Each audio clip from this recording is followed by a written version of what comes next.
करती है। एकादशी का व्रत धारण किया है कृष्णावती मैया ने और अपने लिए वरदान मांगा है भगवान से कि हे सृष्टि के पालन करता भगवान विष्णु, अगर आप प्रसन्न हो तो ऐसी अचल भक्ति प्रदान करो ठाकुर जी कि मैं पत्थर की शिला बनूं। पत्थर की शिला, अहिल्या माता श्राप से पत्थर की शिला बनी है और कृष्णावती माता का भक्ति भाव देखो कि शिला रूप होने का वरदान अपने लिए मांग रही है भगवान से वरदान कि ठाकुर जी मैं पत्थर की शिला बनूं और आप बाल रूप में मेरे ऊपर विराजमान होकर के भोजन करो। ठाकुर जी आपके मुखार बिंद से जो झूठन गिरेगी मेरे ऊपर, उसी के स्पर्श से ठाकुर जी मेरा उद्धार हो, मेरी मुक्ति हो। भगवान विष्णु कह रहे हैं कि माता रानी मैं आपके भक्ति भाव की वंदना करता हूँ। आपका भक्ति भाव बहुत सच्चा है, बहुत ऊंचा है। मैंने आपको ये वरदान दिया तथास्तु, लेकिन आपके वरदान की पूर्ति माता रानी मैं त्रेता युग में नहीं कर सकता। क्यों? क्योंकि विधि के विधान के अनुसार त्रेता युग में माता रानी मुझे मर्यादा के बंधन में बंधा रहना है। भगवान श्री राम के रूप में मुझे भूमंडल पर जन्म लेना है। त्रेता युग में तो माता रानी आपको मेरे चतुर्भुज स्वरूप के दर्शन मिल गए हैं, आप मेरे बैकुंठ धाम में निवास करो। हाँ, मैं आपको वचन देता हूँ कि द्वापर युग में जब मैं कन्हैया के रूप में ब्रजमंडल में जन्म ले लूंगा, तब आपकी ये मनोकामना में अवश्य पूर्ण करूंगा। तो भगवान विष्णु ने जब कन्हैया के रूप में ब्रजमंडल में जन्म ले लिया है द्वापर युग में, तो नंद गांव से हमारे कन्हैया 5 वर्ष की अवस्था ही हमारे कन्हैया की नंद गांव से पैदल पैदल ठाकुर जी गैया चराते हुए इस पावन भूमि पर आए हैं और माता रानी को यहाँ काम्बन में, ये काम्बन है, काम्बन में इंद्रसेन पर्वत पर भोजन स्थली नाम से ठाकुर जी ने माता रानी को स्थान दिया है। नंद गांव से पैदल पैदल ठाकुर जी गैया चराते हुए इस पावन भूमि पर आए हैं। ठाकुर जी ने अपनी गैया ऊपर पहाड़ पर चढ़ने के लिए छोड़ी है और अपने बड़े भैया बलराम अपनी मित्र मंडली के साथ, जैसा कि आप चित्रपट में देख रहे हो, ठाकुर जी मंडली जमा करके यहाँ पर माता रानी की गोद में, जैसे कि बाल गोपाल आपके सामने विराजमान है, ऐसे ही ठाकुर जी यहाँ माता रानी की गोद में विराजमान हुए हैं। जो बना जैसा बना ठाकुर जी अपने घर से लेकर आए। ठाकुर जी के सखाओं पे, ठाकुर जी के ही आशीर्वाद से, ठाकुर जी की ही कृपा से जो बना जैसा बना ठाकुर जी के सखा लेकर आए।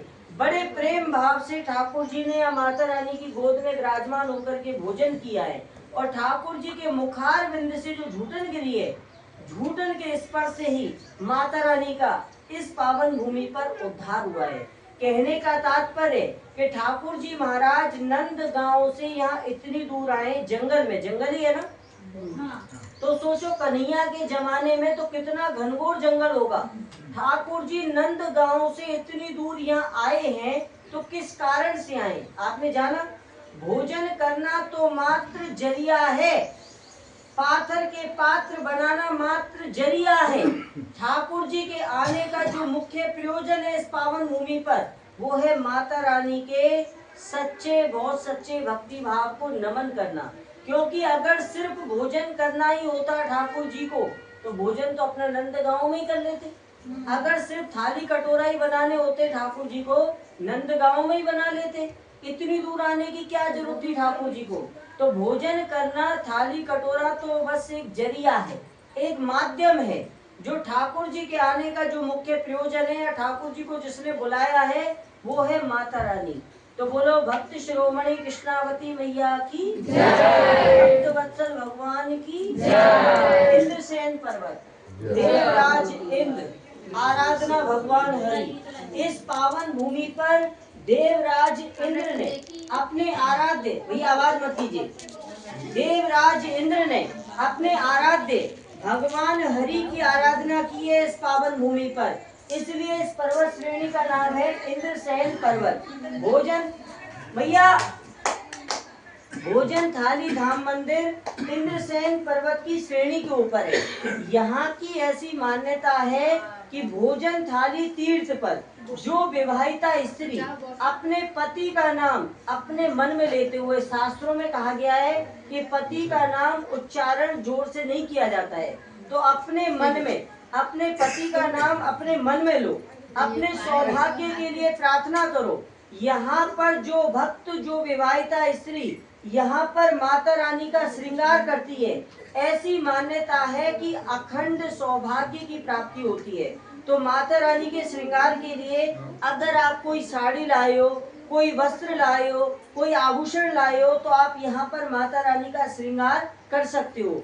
अगर आप नहीं लाए हो तो अपने पति का नाम अपने मन में लो। अगर कोई पत्नी है तो अपने पति का नाम अपने मन में लो, और अगर कोई पति है तो अपनी पत्नी का नाम अपने मन में लो, क्योंकि पत्नी का सौभाग्य पति के साथ और पति का सौभाग्य पत्नी के साथ जीवन पर्यंत तक हमेशा जुड़ा रहता है।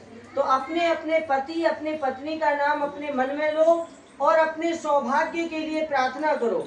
और माता रानी के श्रृंगार के निमित्त जो सेवा आप देना चाहो वो सेवा आप यहाँ पर मुट्ठी बंद करके, क्योंकि ये सौभाग्य की देवी है, मुट्ठी बंद करके माता रानी के श्रृंगार के लिए जो सेवा आप देना चाहते हो वो आप यहाँ पर माता रानी के लिए मुट्ठी बंद करके यहाँ पर आप दे सकते हो। हम भगवान से, माता रानी से, सभी देवी देवताओं से आपके लिए प्रार्थना करते हैं कि आपकी यात्रा सफल हो, आपके घर परिवार में सुख शांति बनी रहे, और ठाकुर जी माता रानी के नाम का कीर्तन आपके घर परिवार में हमेशा होता रहे। बोलिए भोजन थाली तीर्थ कामन धाम की, भक्त शिरोमणि कृष्णावती मैया की, वत्सल भगवान की, देवराज इंद्र की, सभी देवी देवताओं की, और आप सभी भक्त वृंदों की भी, और आप सभी को यात्रा